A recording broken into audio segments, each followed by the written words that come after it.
Tribune per le elezioni amministrative, un cordiale saluto dalla sede RAI del Veneto.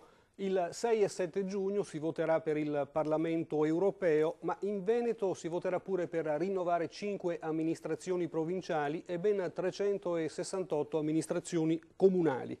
Nostri ospiti in studio sono i candidati alla presidenza dell'amministrazione provinciale di Verona, in tutto 12 candidati sostenuti da 18 liste.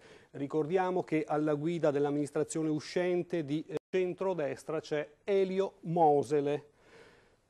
Oggi Nicola Giacopuzzi, la lista che lo sostiene è Progetto Nord-Est. Sì, intanto mi sento di ringraziare tutta la squadra che ha voluto la mia candidatura, la squadra di Verona, ringrazio i miei vice segretari, ringrazio tutto il direttivo di Verona.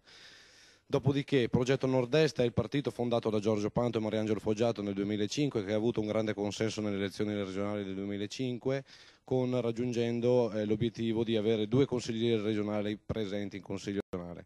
Adesso abbiamo fatto anche un'alleanza in Consiglio regionale anche con Carlo Covi dell'Intesa Veneta, per cui abbiamo 3 consiglieri regionali.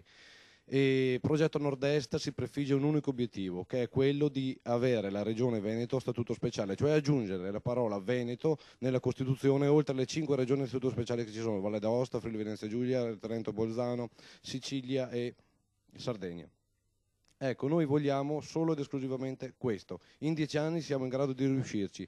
Questa crisi, c'è una crisi forte, una crisi sociale, una crisi economica, e la politica non ha gli strumenti per risolvere questa crisi. Sarà questa crisi che scardinerà la politica. Perché la politica non ha gli strumenti per risolvere? Semplicemente perché questo Stato non ha i soldi e ci prendono la metà dei nostri stipendi ogni mese e li gettano dalla finestra. Siamo noi il Nord-Est che produce e lavora, ma continuamente impoveriti dai governi romani. È ora di finirla. Noi dobbiamo riprenderci i nostri soldi, dobbiamo tenerli nella nostra regione, nella nostra provincia, e dobbiamo essere noi direttamente a gestire i nostri soldi. Ecco perché il Progetto Nord-Est si presenta con un programma ad ampio raggio. Grazie Giacopuzzi. Due liste della sinistra, Vittorio Scaligero, una realtà che dal punto di vista economico, infrastrutturale, turistico e culturale è in primo piano nella nostra regione. Alcune indicazioni le abbiamo già ascoltate dai candidati alla presidenza, ma chiedo quali sono le priorità che intendete affrontare, che mettete in primo piano nella campagna elettorale per chiedere il consenso dei cittadini. E iniziamo ad ascoltare le prime risposte. Carlo Reggiani. L'intervento è quello di Nicola Giacopuzzi, che rappresenta la lista di Progetto Nord-Est. Progetto Nord-Est ha una sola prerogativa: l'autonomia del Veneto e la regione a statuto speciale, e dopodiché di mandare a casa tutta la classe politica degli ultimi 20 anni. Dobbiamo mandarli a casa tutti.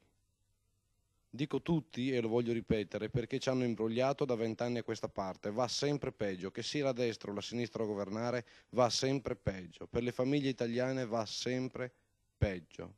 E allora, vogliamo continuare a farci imbrogliare? Io chiedo agli elettori: ascoltate la parola di un movimento pulito, di un movimento lucido, di un movimento che ha dato a qualcuno, ci ha dato la vita. Giorgio Panto ha dato la vita per questo movimento. Oggi lo portiamo avanti noi con Mariangelo Foggiato, con i direttivi, lo portiamo avanti noi con le nostre risorse. Un movimento che resterà pulito e che non si presenterà mai più a Roma, perché Roma vogliamo tenere dall'altra parte del tavolo. Noi vogliamo abolire Roma e il governo centrale romano, non vogliamo né essere schiavi di Roma né servi di Milano. Oggi siamo anche servi di Milano. Io l'ho conosciuta tutta la classe dirigente della Lega Nord in Veneto, sono tutti sottomessi a Milano. Andate a leggervi la nostra storia di PNE su pneverona.org e nicolagiacopuzzi.it. Io vi prego, cari elettori, di andarvi ad informare su chi votare. L'unico movimento voto utile è Progetto Nord-Est, PNE. Grazie. Grazie a Giacopuzzi che ha chiuso questa tribuna. Io ringrazio gli ospiti in studio, gli 11 candidati alla presidenza della provincia, sono 12 in totale i candidati. Oggi era assente il candidato di Forza Nuova, Ezio Salà. Il tempo a nostra disposizione è terminato. Un cordiale saluto dalla sede RAI del Veneto.